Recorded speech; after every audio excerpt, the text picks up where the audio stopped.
வணக்கம் விருச்சிக ராசி நண்பர்களே.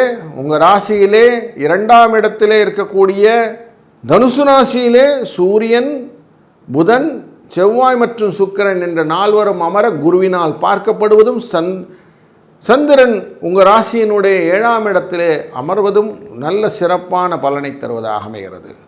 பார்வையின் பலத்தினாலே குரு உங்களுடைய ராசியை பார்ப்பது மட்டுமல்லாமல் உங்கள் ராசியின் சுகஸ்தானத்தையும் பார்க்கிறார். 4ஆம் இடத்தை அங்கே ராகு இருக்கிறார். அதனால் எதையுமே நல்ல விஷயமாக யோசிக்கணும், பெருசாக யோசிக்கணும்னு இருக்கும்.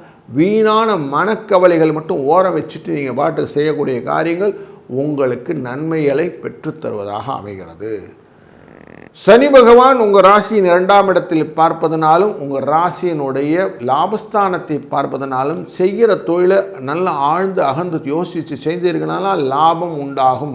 குழந்தைகள் வழியிலே கொஞ்சம் எக்ஸ்ட்ராவாக கேர் எடுத்து செய்யுங்க, உங்களுக்கு சக்ஸஸ் ஸ்டோரி உண்டு. முதலீடுகள் லாங் டேர்ம் இன்வெஸ்ட்மெண்ட்டாக இருக்கும்போது உங்களுக்கு லாபத்துக்கு குறைவில்லை. மனதிலே கவலையை விட்டு வாழ்க்கையிலே வழிகளை நல்லபடியாக பயன்படுத்திக் கொள்ளக்கூடிய வருடம் இது. வாழ்க வளத்துடன்.